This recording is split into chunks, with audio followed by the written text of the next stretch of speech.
Hi, my name's Phil. I like talking about politics, and I'm going to be discussing another chapter in the Who is this Brexit anyway? Simon Wolfson, Tory donor, prominent Brexiteer, CEO of Next, is saying that this isn't the Brexit he wanted. It's getting increasingly difficult to find anyone who is benefiting from Brexit. I think it may just be bent hedge fund managers, really. But first, if you'd like to be notified of daily news and politics, please subscribe to the channel and click the bell notification icon.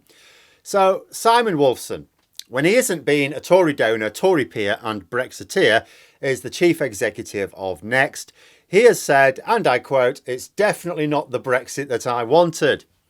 Which begs the question as to what Brexit he did want, because it is 100% the Brexit that experts and commentators on the Remain side warned about. So what is it about Brexit that Wolfson has him wanting to send the order back to the kitchens? Well, first of all, he's struggling to hire workers. Yes, I can see how that would be a bit of a problem for a retail executive. Specifically, he's saying that the government are making it too difficult to recruit foreign workers. He said, we've got people queuing up, to get into this country to pick crops that are rotting in the fields, to work in warehouses that would otherwise be inoperable, and we're not letting them in, he said. I'll go further than that. We've got people seeking asylum in the UK, and the racist media are doing their nuts because we're paying for accommodation when we could be giving them work that we can't do domestically, adding to our GDP. But although what Wolfson says is broadly true, I question why the current state of affairs should be a surprise to him, especially from a chief executive of a large retail organisation. I'm sure he knows his stuff on retail economics. But how is he so bad at politics? Always gets me. Economics alone of all disciplines, all disciplines really are going to have a political angle to them. Politics pervades everything. But economics alone of all disciplines is completely intertwined with politics.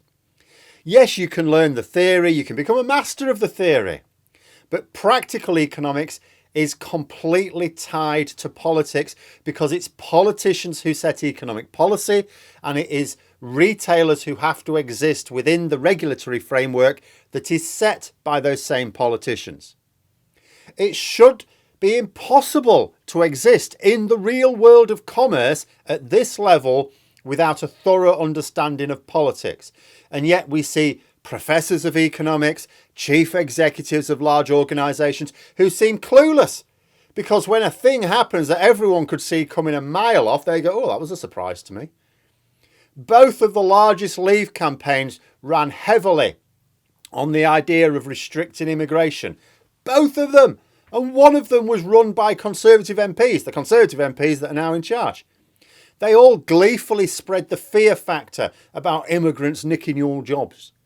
We all knew this was nonsense. It's another element of Project Fear that was proven correct. Next can't recruit enough workers.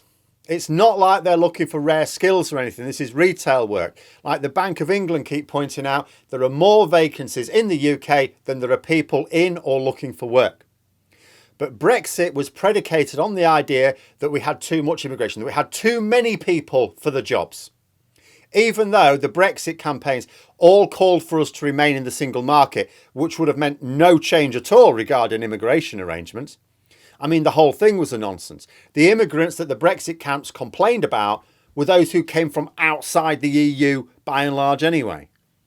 These are the immigrants where EU membership actually allowed us to transfer some to other European countries.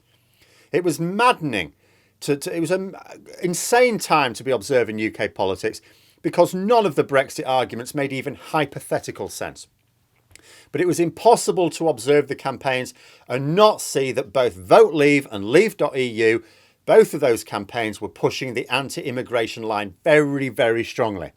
How was it possible for anyone to imagine that if Leave won, we'd have retained a system which allowed for the same level of economic migration? I mean, for an ordinary voter to think this is one thing. They don't take the time to understand how immigration works. Why would they? If you take the time to understand how everything works, it's very complex.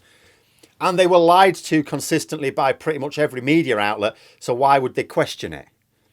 But for a chief executive of a massive retail organisation to do so beggars belief, for them to have so little understanding of immigration, of how the EU operates, and of politics.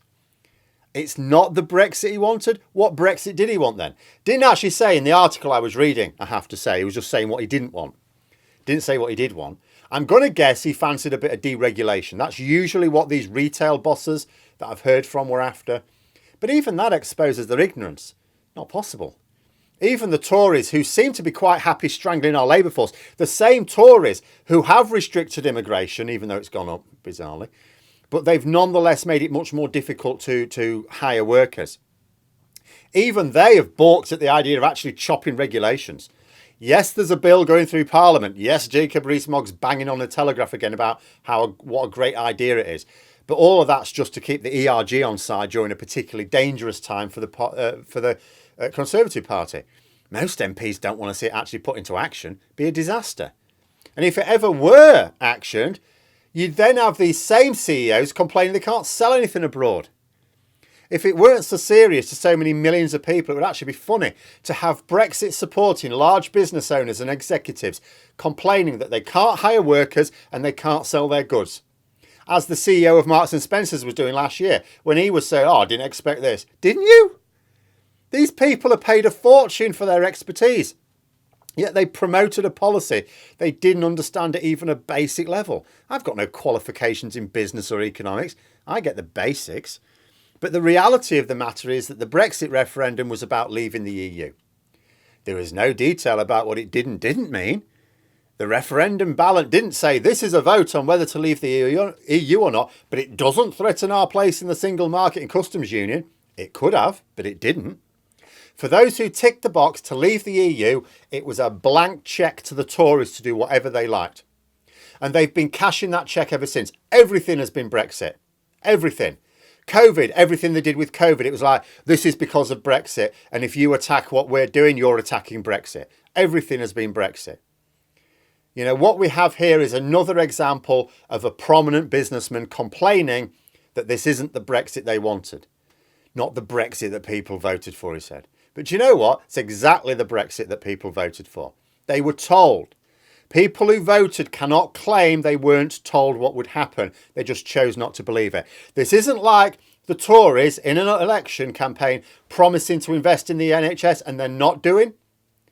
This is people being told what was going to happen and they just wouldn't believe it. They chose to believe posh cretins who called it Project Fear. They don't get to say that the reality was unexpected. They were just too ignorant or too blinkered to believe it, that's all. The bottom line is that experts warned about all of the problems we're now facing. The problems of export restrictions, the problem of more expensive imports, the problems of a reduced workforce, the problems of political anxiety in Northern Ireland. We were warned about all of them in detail. Someone who chose to ignore those warnings and listen to Nigel Farage or Jacob Rees-Mogg or Daniel Hannan or Boris Johnson, men who knew nothing about anything. If they chose to listen to them over experts, they do not get to complain that Brexit reality is the fault of others. It's their fault. Even the end of the article, that upset me. It just shows the extent to which they're trying to get out of responsibility. So Wolfson is quoted as saying that we have to remember that what post-Brexit Britain looks like is not the preserve of those people that voted for Brexit. It's for all of us to decide. Piss off.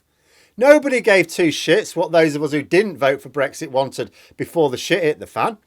In fact, we were told we were anti-democratic just for airing our views because we thought the majority voted for the wrong thing. Years have been told that we should keep our mouths shut and not interfere.